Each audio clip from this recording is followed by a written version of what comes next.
Buenos Aires por AM740. Nuestro teléfono de contacto es 11 26 90 8496. Y tenemos en comunicación con nosotros hoy a Matías Gayol, dirigente del Partido Piquetero. ¿Cómo estás, Matías? ¿Qué tal? ¿Cómo les va? Bien, es un placer escucharte. Más o menos te seguimos por redes, hemos visto tu actuación. Nos parece muy original, muy honesto la postura de defensa por parte del Partido Piquetero que están haciendo en una situación crítica. Ahora te vamos a preguntar un poco sobre eso. Te vamos a escuchar, básicamente. Te quiero hacer escuchar un audio, primero, que va a ser el disparador de toda la nota. ¿Tenés 30 segundos para esto? Dale, perfecto. Tati. Lo voy a hacer yo. ¿Tiene hambre la gente? Y venga están las compañeras acá que yo voy a atender uno por uno a la gente que tiene hambre, no a los referentes. La asistencia alimentaria. Chicos, si ustedes tienen hambre, vengan. Bueno, empezá a contarnos esto un poco, Matías. Bueno, primero, eso es mentira, porque el lunes pasado, junto a la UTEP, Barrios de Pie, La Garganta Poderosa, nosotros, comunidad piquetera, realizamos una fila contra el hambre, más de 25 cuadras, y no solo Petovelo no recibió a nadie, sino que ningún funcionario ni de segunda ni de tercera línea recibió absolutamente a nadie. Personas que van a comedores, grupos familiares que van a comedores, representantes de comedores y merenderos que conocen perfectamente la situación, no recibió absolutamente a nadie, con lo cual es una excusa, en realidad, ese planteamiento ridículo e inviable de los voy a atender de a uno, una burda excusa para cortar la asistencia alimentaria a cero. Y aparte, otra cosa importante, en estos últimos días vimos en las redes de Capital Humano cómo Petovelo se reunió efectivamente con representantes de organizaciones, en este caso religiosas, por ejemplo con Cáritas. Correcto. Y ya firmó algunos convenios, con lo cual es mentira que no se reúne con representantes de organizaciones. Ya lo ha hecho y lo hizo público. El problema es que se reúne solamente con algunas y ejecutó una parte muy, muy chiquita del presupuesto, además de que no nombra a los funcionarios para que haya circuito administrativo en el ministerio. Entonces tiene que nombrar a los funcionarios, tiene que ejecutar todo el presupuesto y tiene que reunirse con el conjunto de las organizaciones sociales. Escúchame, Matías, ¿cómo está la situación? Nosotros empezamos hace unos meses escuchándolo a Juan Marino, con quien vos militás en el mismo espacio, digamos, azorados por el tema de que no se habían distribuido las cajas navideñas que había dejado compradas el gobierno anterior, y escuchando a la ministra de Seguridad decir barbaridades. ¿Qué pasó con todo eso? ¿Y cuál es la secuencia que viene después? Veo la marcha de Mar del Plata, la escuchamos hace pocos días, y otros lugares del país donde no está llegando asistencia. ¿Qué está pasando en general? ¿Cuál es el cuadro en general? Mira, en cuanto al cuadro general, me parece muy importante porque hay varias anécdotas que te quiero contar que reflejan la realidad de lo que está pasando en los barrios. Primero, contarte que hace un poquito menos de 15 días terminamos un relevamiento interno nuestro a nivel nacional, donde el resultado fue que desde fines de noviembre hasta hace un poquito menos de 15 días, cuando cerramos el relevamiento, aumentó en un mes y medio un 50% la cantidad de familias que asisten a comedores y merenderos, lo cual es impresionante. Daniel Menéndez de Barrios de P habla de 80%. Organizaciones religiosas con las cuales estamos en contacto hablan de una triplicación directamente. Y te cuento algunas anécdotas para que entiendas quiénes son esas familias que vienen y cómo se va rompiendo la situación en los barrios. Por ejemplo, vienen jubilados a los comedores que no pueden pagar los medicamentos por los aumentos producto de la liberación de precios.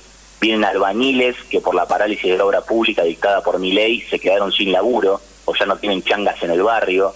Vienen empleados municipales y como cobran muy poco vienen al comedor y son empleados municipales. Empleadas domésticas que laburaban 3 veces por semana y ahora las familias de clase media que las contrataban las tuvieron que despedir o les redujeron el laburo. Y así tenés un montón de ejemplos que demuestran cómo las políticas de liberación de precios de Milei, de la mega devaluación, de la desregulación, de la eliminación de los fideicomisos del aceite y del trigo que controlaban los precios internos, están resquebrajando la sociedad. Oíme una cosa, Matías, vos sos abogado además por lo que supe, Sí. Lo cual agrega un poco esta cuestión. ¿Qué está pasando con figuras como abandono de persona, cosas por el estilo? ¿Qué está pasando? ¿Qué está pasando con el incumplimiento de pactos de rango constitucional? Digo, ¿cuál es el camino cuando uno tiene enfrente un delirante que confunde política con economía y economía con contabilidad? ¿Cómo? Bueno, mira, A ver. sí. No, mira, en relación a esta situación vinculada a lo que vos decís, abandono de personas, ¿no? Hay una figura que es importante en términos de Estado, que es la de incumplimiento de deberes de funcionario público. De hecho, por ejemplo, Grabois, dirigente social también muy conocido, que ha sido incluso candidato a presidente, presentó una denuncia por incumplimiento de deberes de funcionario público contra Petovelo. Denuncia que nosotros respaldamos, porque objetivamente el presupuesto no se está aplicando. Cuando uno, de hecho, hace el seguimiento del presupuesto público, de la página oficial, ve que el nivel de ejecución presupuestaria es mínimo. Y cuando uno ve el nivel de crisis alimentaria que hay por las medidas que toma este propio gobierno, del cual Petovelo forma parte, bueno, es evidente que hay un incumplimiento de los deberes de funcionario público que es muy grande. Con lo cual, la figura legal que más encaja para intentar denunciar judicialmente esta situación es la de incumplimiento de deberes de funcionario público, como mínimo. La cuestión acá, digo, yo vi a la ministra firmando el acuerdo con parte de las iglesias evangélicas, lo vi con Cáritas, leí después el descargo que hace Cáritas planteando, que también es un tema que me interesa que desarrolles, porque, digo, hay una tendencia a veces de ocultar la realidad o de mentir directamente por parte de algunos funcionarios con un soporte muy fuerte desde los medios de difusión tradicionales, si se quiere, como radio, televisión y diarios, pero bueno, ahí Cáritas también tuvo una voz de alerta, me parece a mí, ¿no? La iglesia, no sé quién fue exactamente. Exactamente quien lo dijo fue la Conferencia Episcopal Argentina, que de hecho el lunes, cuando estábamos desarrollando la fila contra el hambre por la mañana durante varias horas, en ese marco sacó el comunicado de la Conferencia Episcopal Argentina, que se viralizó en varios medios, donde le decía al gobierno que la comida no puede ser la variable de ajuste. Pero te digo algo más. ¿Sabés quién también le dijo al gobierno de Javier Milei: che, Milei, ojo con los reclamos de los trabajadores, no te pases de mambo con el ajuste? Lo dijo el propio Fondo Monetario Internacional a Milei. Cuando Milei fue a Davos a exponer en defensa de los monopolios y a defender a rajatabla los monopolios, la propia Cristalina Georgieva le dijo a Milei: ojo con los reclamos sociales, ojo con los reclamos de los trabajadores, tenerlos en cuenta. Y claro, el propio Milei había dicho en campaña electoral que él pretendía hacer un ajuste mucho más profundo que el del Fondo Monetario Internacional. Entonces, no nos puede sorprender nada, ni siquiera que el propio FMI le diga a Milei que cuide la cuestión social, porque Milei está incluso a la derecha del propio Fondo Monetario Internacional en términos de ajuste económico. Entonces, la Conferencia Episcopal Argentina, el Fondo Monetario Internacional, Unidad Piquetera, Juan Marino, todos los sectores de la sociedad están siendo agredidos de forma brutal, y todos los sectores de la sociedad están reflejando que no se están haciendo cargo de las cuestiones más elementales. Y cuando digo cuestiones más elementales, también lo dijo Juan Marino y lo vengo diciendo yo en varios medios, le han cortado, por lo menos hasta ahora, no están garantizando el tratamiento y los medicamentos a personas con enfermedades graves y a los nenes con cáncer en este país. Esa es la gravedad. No atienden a los nenes con cáncer, a las personas con enfermedades graves, le cortan la comida a los comedores. Es un gobierno cruel, es un gobierno de malas personas. ¿Cómo te va? Raúl Varela te habla. ¿Cómo te va?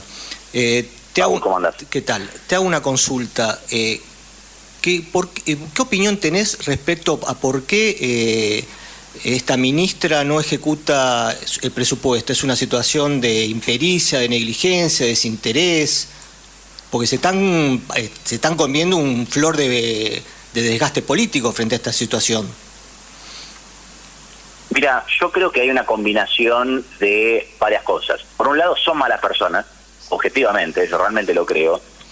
Hay una cuestión de negligencia y de ignorancia sobre cómo se gobierna o sobre cómo se ejecuta una política pública, porque este planteo de atender uno por uno, más allá de que ya vimos que era mentira, ¿no? Porque ya se reunió con los representantes de organizaciones, pero supongamos que le tomamos la palabra y le creemos que ella de verdad piensa eso.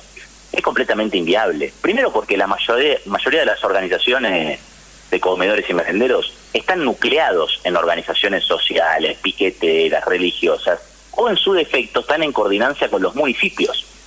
Entonces, ¿qué pretende Petovelo? ¿Prescindir hasta de los municipios? Cuando precisamente el rol de los municipios es ese, el contacto territorial, atiendo uno por uno. ¿Cómo uno por uno? Están todos armados en organizaciones, están organizados, existen los municipios. Hay un nivel de ignorancia sobre cómo se gestiona un país, sobre cómo se garantiza una política pública, que es realmente aberrante. Pero eso, incluso por fuera de eso, hay también una cuestión de alejamiento de la realidad. Recordemos que Milei, cuando estaba en plena campaña electoral a pocos días de las PASO, hay una famosa entrevista que le hace Chiche Hevlum en Crónica, donde Chiche le dice, ¿vos sabés cuánto está un kilo de pan? No. Sí, ¿Sabés cuánto está una jubilación mínima? No. ¿Salario mínimo? No. No saben nada. Es gente que está alejada de la realidad, que no conocen nada de lo que pasa. Entonces, hay una mezcla entre alejamiento de la realidad, mesianismo, ignorancia sobre cómo se gobierna y también maldad. Entonces, cuando vos combinás todos esos factores, lo único que creas es un monstruo que gobierna en defensa de los poderosos y de los monopolios, y si el pueblo le pasa algo, le aumentan el bondi 250% de un día para el otro, forma parte de los números macro.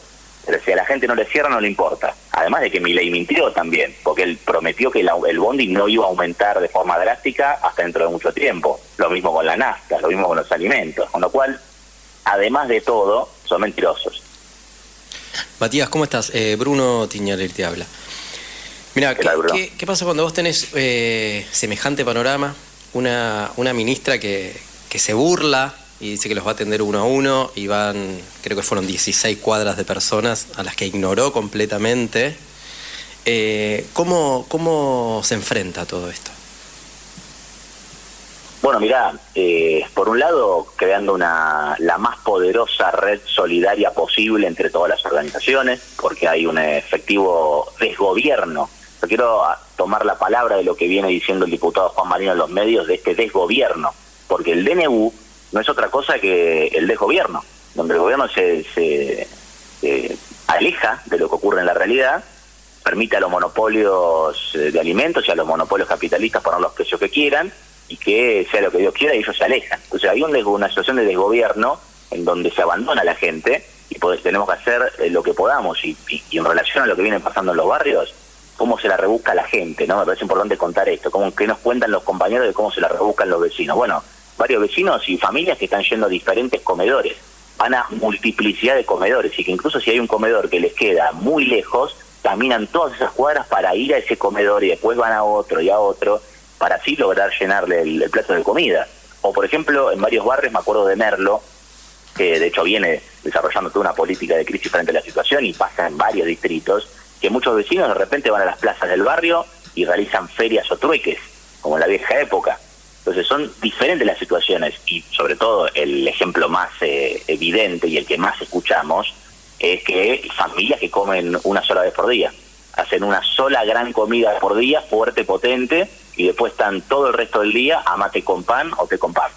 Esa es la principal anécdota que venimos escuchando, la principal, de reducir la cantidad de comidas y después llenarte la panza con lo que puedas y llenarle la panza a los pibes como puedan. Esto es lo que estamos pasando. El nivel de aceleración de crisis es muy profundo. Veíamos los cuadros que salieron hace poco, ahora a fines de enero, de cómo se degradó el poder adquisitivo. Y uno veía, ¿no?, cómo en los 90 bajaba, subía, y con De la Rúa Duhalde bajó con todo.